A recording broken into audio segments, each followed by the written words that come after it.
With that, so state prepared to proceed. Yes, Your Honor. Thank you. May it please the Court. Mr. Jones, Mr. Perry. Good afternoon, ladies and gentlemen. I'd like to briefly echo Mr. Perry's thanks to you. It's been almost a month since we first met you, and I've noticed that you pay very close attention to everything. And I also want to thank you for the service that you provide. It is a very important service, not only to Mr. Monell, but also to the state, and also to you folks, Mr. Chairman. And I hope that you enjoyed the experience as well. I'm going to start off. I'd like you to hold something in the back of your minds as I'm going through the evidence in this case. And that was the testimony that you heard last week from young Jeremiah, now young Jeremiah, a young man, 14 years old. And keep that in the back of your mind, the events that occurred back on December 18th of 2016. Especially that last thing that he told Crystal Greer when he went to the house. Mommy's dead, Daddy killed her. The question that you have to answer in this case is whether you are firmly convinced that Jeremiah E. Monell is guilty of the murder of Tara O'Shea. Firmly convinced is another way of saying beyond a reasonable doubt, and the judge is going to explain that to you in the course of his instructions. And the key word in that phrase, beyond a reasonable doubt, is reasonableness. If I can talk. Reasonableness. Thank you. Reasonableness is not speculation. It's not guessing. It's not a hunch. That's really what the defense arguments are that were presented to you this afternoon. Think about them to yourselves for a minute. Are they reasonable? Are they logical? Are they based on facts that were presented to you as evidence? Or are they merely other things? Are they speculation? Are they guessing? Are they presenting a hunch to you? And I think if you look at those arguments, they're not based on the facts in this case. They're theories without firm evidence. And if it's not evidence, then it's not for your consideration. The defense mentioned something to you about passion provocation. What's passion provocation? What's that mean? It's like a knee-jerk reaction. You know, it's you're poking the bear, and then the bear has a reaction to that. Somebody has to be provoked, reasonably provoked. The response that they have has to be reasonable to that. They have to act in the heat of passion from that provocation. There can't be enough time to think about what they're going to be doing. There's not enough time to deliberate after that. And they actually can't cool off from that in that period of time, that reasonable amount of time. And the judge is going to be instructing you on that also. And the perspective that you look at that term, passion provocation, is from the perspective of a reasonable person. You know, what would a reasonable person do under that circumstance? Is what happened to them is the provocation. Was that a reasonable response? How would a reasonable person react to the provocation? How would you react to whatever provocation there was? It's your recollection that controls in this case, but think to yourself for a moment. Was there any evidence that Tara O'Shea provoked anybody?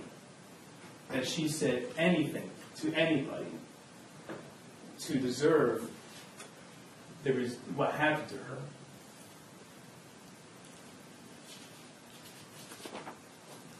Think about the timing leading up to what happened to her. Think about what Jeremiah said about the course of actions that took place inside that house before this happened to her. The opportunities for the actor to cool down, to deliberate, to think. The 89 stab wounds described by Dr. Matone and sharp force injury wounds described by her. The defense wants you to draw an inference that that's evidence of passion. I would suggest to you it's evidence of a person's depravity, of their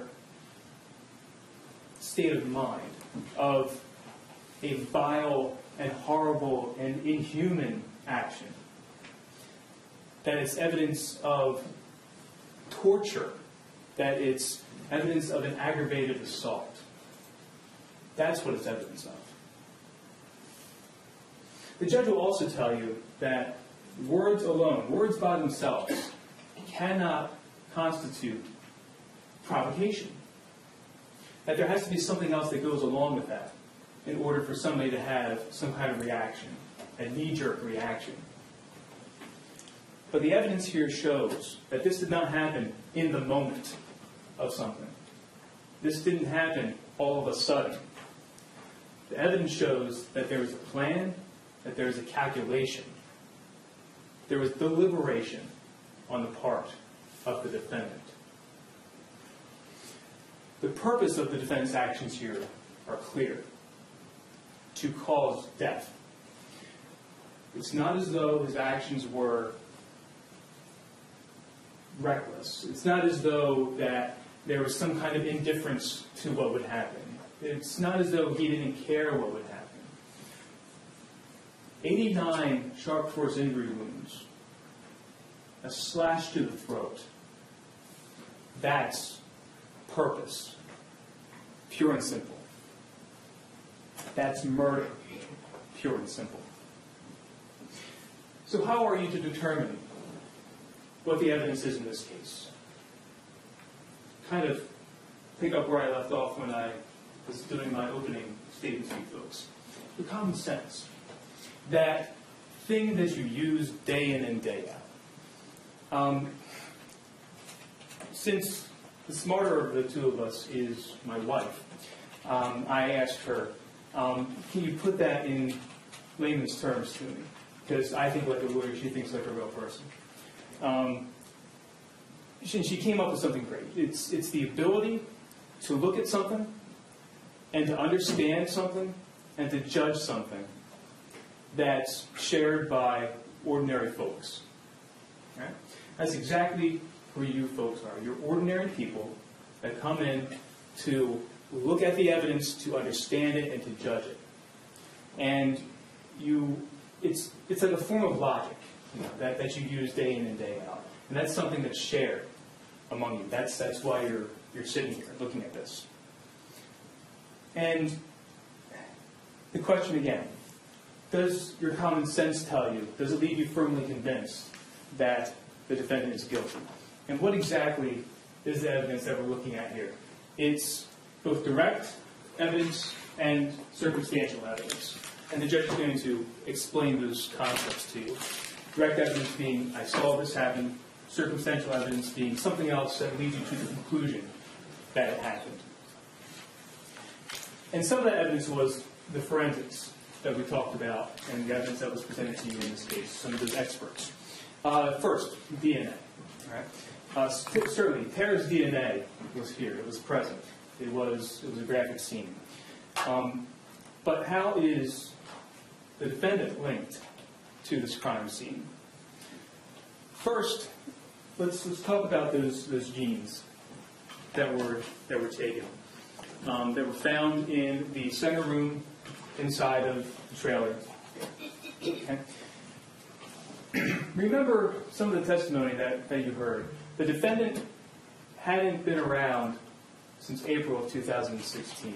All right? The last time that Crystal saw him there before this happened was in November. And what was he doing? He was fixing the heater. All right? His address that he gives when he checks into that motel is Cedarville. He's not saying that he lives at 7901. He's saying he lives in Cedarville. The DNA profile that was obtained from these genes in the waistband was not some kind of mixture. Okay? it was a match to the defendant. The DNA that was on the outside of those jeans, there, comes back to, or the sample that was taken from the shin that was tested was that of Tara. And the defendant also matches that mixture profile there. Now, there was also some other evidence that we talked about in this case that Detective Hughes talked about. He was the guy that talked, the detective that talked about the bloodstain patterns. All right? And sure, not only were they present in the living room of the trailer, not only were they present in the kitchen of the trailer, but also present on those jeans. Okay? The transfer patterns that were on the lower part, as though somebody wiped their hands. And also impact stains. What are impact stains? Those are stains where blood leaves the source, flies through the air, and impacts another surface, like clothing. All right? That's from when the act was happening. When droplets with directionality on them transfer onto another surface.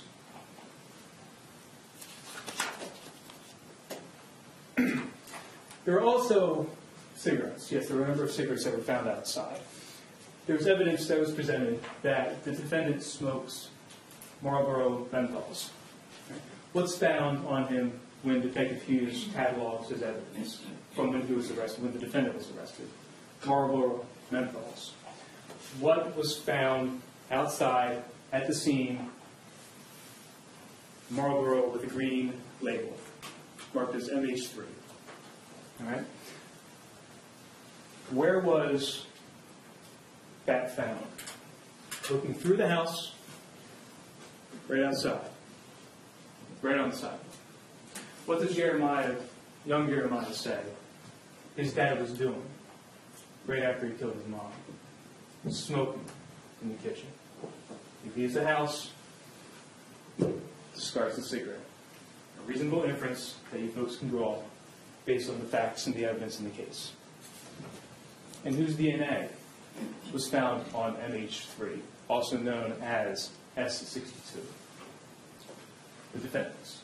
He is the source of the DNA on that cigarette. Now, the knives that were found in this case, no question, S59 and S60, those are the murder weapons, for sure. Did the defendant possess both of them? All right. Remember what I said about inferences. Reasonable inferences based on evidence, logical inferences based on the evidence in the case. The large one, S59, was taken first. We know that based off of what Jeremiah says. Remember keeping his testimony in the back of your mind. It's taken out of the block. He describes the sound of that taken out, and seeing his father walk from the kitchen back to the living room holding a large knife. Right? But Jeremiah was too upset to continue watching what happened. And we'll get to what he did see in a little bit. But it's reasonable to infer, based on the evidence in the case, that the defendant went back with a second knife. Right? There were two knives used against Tara. Remember the wounds that Dr. Matone described, the size of the wounds, the depth of the wounds, larger wounds, smaller wounds, shallower wounds, deeper wounds. The victim's DNA, Tara's DNA, is on both of those knives. Remember also the transfer stain that Detective Hughes talked about that was on Tara's leg. Imagine the shape and approximate size of S60, the smaller knife.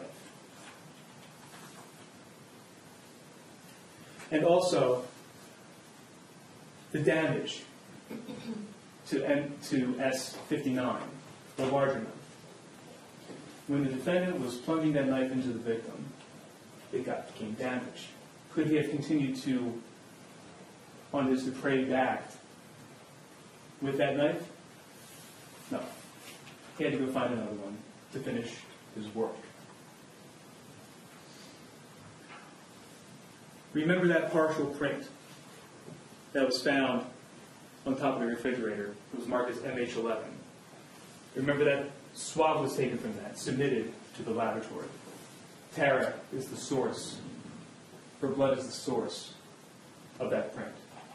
Not enough to be analyzed as far as friction-ridged skin, but enough to infer that somebody put their hand on top of that fridge to grab the second knife.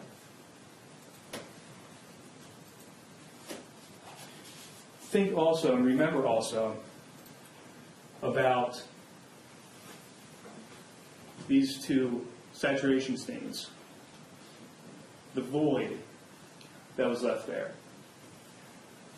If you recall, some of the smaller wounds were on Tara's back.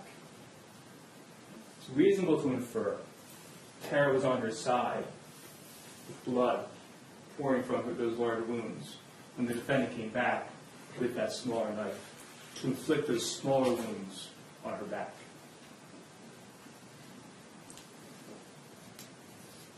Remember also where that knife was hidden, back behind that stove, and the passive stains that were found in the kitchen. What is a passive stain? It's a stain that leaves an object and falls to the ground, creating these patterns here.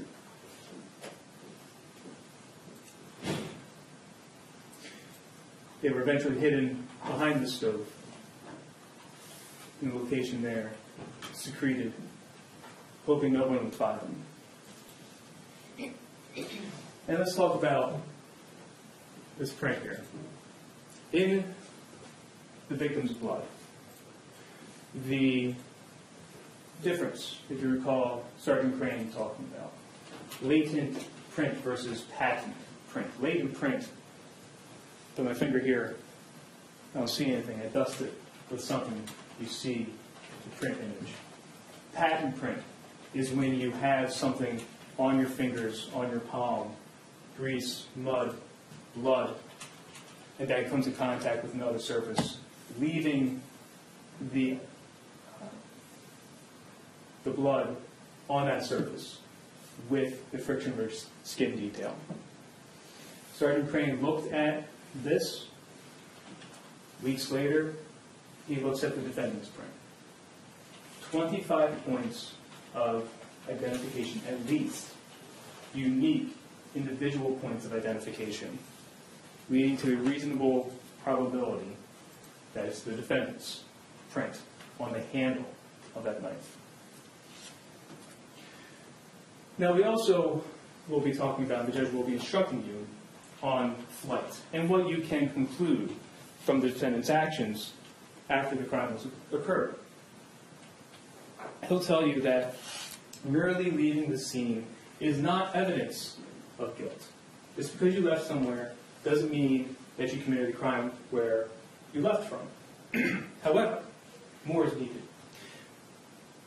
The defendant left the scene. We know that his truck was parked just up the street at the Greer's house. He leaves around 11:30 or so, from what Crystal tells us. She hears the truck fire up. And that truck is found over in Cedarville, right along the railroad tracks. All right? What time does the defendant check in to the motel that's about 16 and a half miles away from Utica? About 7:04 in the morning. So if you're walking 16 and a half miles at about 2 to 3 miles an hour, do a little bit of math, it'll take you anywhere between 5.5 to 8.25 hours or so to get to that location. So if he drives from Laurel Lake to Cedarville, leaves his truck around midnight or so, reasonable to believe that's about how long it would take to get there, and then walks through the woods to Buna.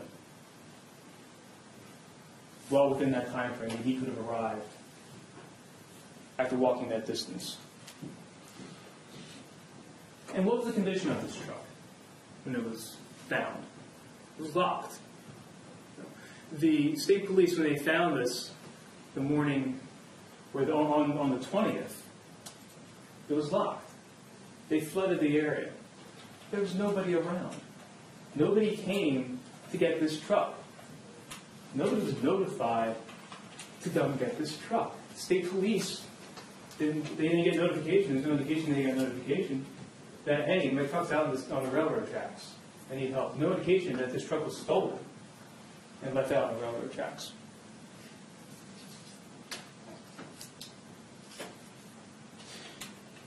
And also think about January 2nd. Or actually the time in between. Here we have the receipt that you'll have evidence showing the check-in on December 19th, there for 2 weeks. What happens in between those dates? It's a holiday that a lot of kids love. It's Christmas. You saw the tree set up in Tara's house. What was the defendant doing during that time? Was he with his family? Was he with his kids? He's hanging out at a hotel on Route 40 in Buna.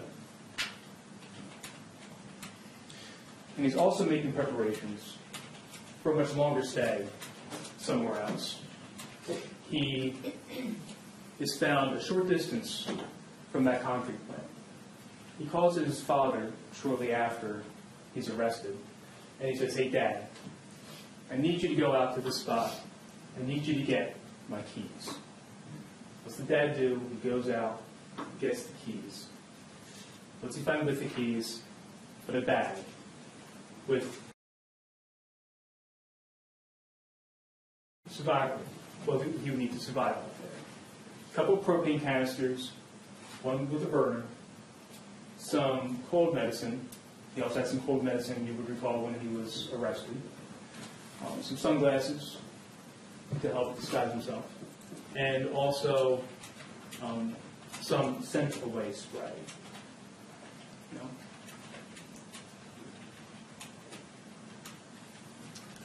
And also some duct tape as well. What was around the defendant's wrist when he was arrested? You'll recall Detective Hughes took some duct tape off of his wrists for whatever reason. But that's a small link that you can use to infer. Was the defendant at the residence?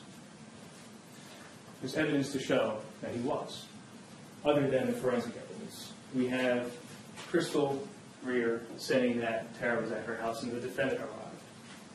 We have James that says he came home from having worked and he was there, Tara, and the defendant. What does the defendant do? He goes and he works on Crystal's truck.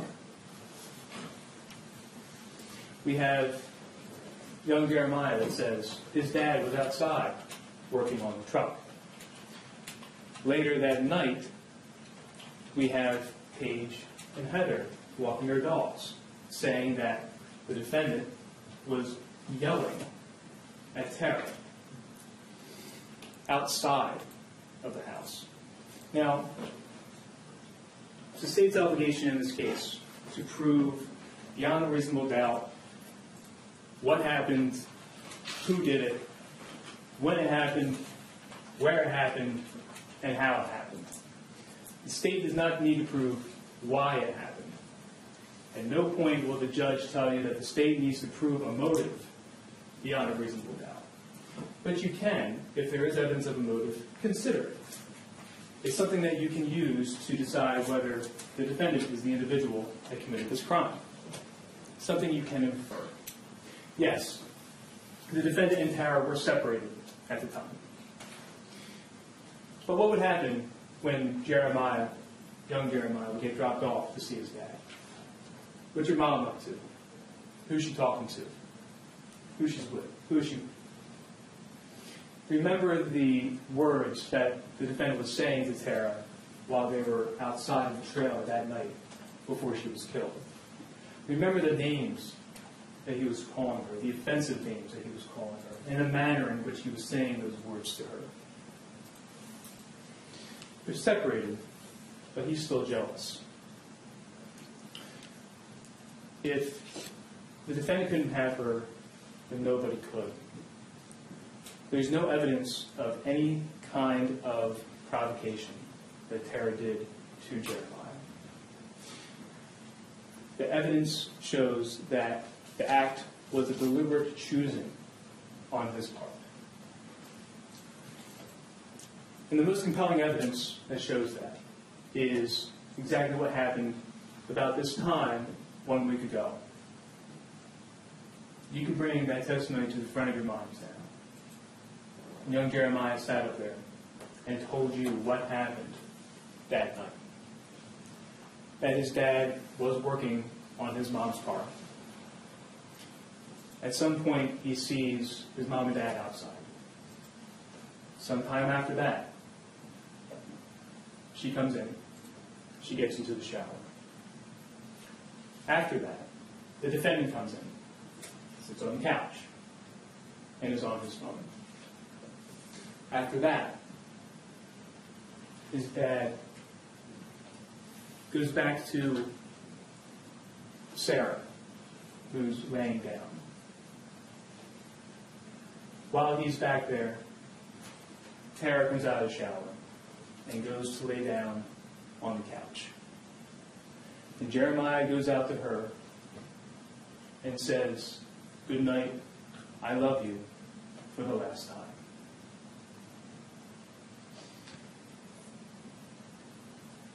He then goes back into his room and he lays down, being a good boy, getting off his games, to go to sleep. His dad then comes in and lays down with him at that point. And Jeremiah falls asleep. The next thing that Jeremiah sees, he wakes up, and he sees his dad on the other side of this curtain, standing there, looking out to the living room, where his mother was. And he sees his dad walk through the curtain. After that, a thud, and his mother crying in pain. He looks out from underneath, right there, and sees his dad over top of his mom, with his hands gripped around her neck, choking her. After a short period of time, he gets up. His dad gets up. And Tara says the last words anybody hears her say. Her plea for mercy. "Let me die in peace." Instead, the defendant goes to the kitchen, grabs the knife from the block. Jeremiah hears that sound coming from the block, and his dad walking back to the living room with the knife in his hand. Goes over top of his mother, and he sees him start to stab her. Time and time again.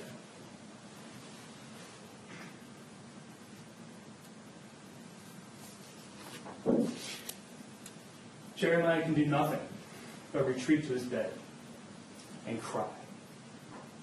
He doesn't see what happens after that. He doesn't see the rest of the carnage. There's nothing else that he can do except cry.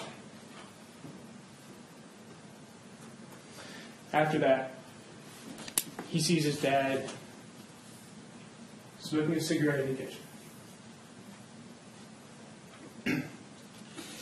And his dad comes into the room. You shouldn't have seen that. What's Jeremiah's reaction? You killed her. You killed her. You killed her. And all his dad can say, you shouldn't have seen that. You shouldn't have seen that. And again, all Jeremiah can do is to go back under his blanket and cry. He later hears his dad say, "Go out the back door in the morning. You're probably going to be living with one of your uncles." Who's he living with now? One of his uncles. The next morning, the emotions are too much for him again. He gets up, goes out to the kitchen, and breaks down on the floor, seeing his mom covered in a blanket that was one of her favorites. And what does he do? As the big brother, he gets his sister up, tells her mommy's at work, let's go to Aunt Crystal's. Carries her down the street, knocks on the door. Crystal answers and hears those words. "Mommy's dead. Daddy killed her." You saw the evidence from young Jeremiah. You heard the evidence from him. Direct evidence that Jeremiah W. Monell murdered Tara O'Shea. Uncontradicted evidence. That's what happened. There's 12 of you that are going to consider this evidence. 12 of you that about a month ago, strangers. 12 different walks of life, 12 different interactions that you've had. You come here with who you are. 12 different sets of eyes, 12 different sets of ears. You're going to put together your common sense, and you're going to look at this evidence, you're going to judge this evidence. What value it has, what worth it has. You're going to come to a conclusion. The logical and reasonable conclusion is that the defendant is guilty of the knowing and purposeful murder of Tara O'Shea. Thank you for your attention this afternoon.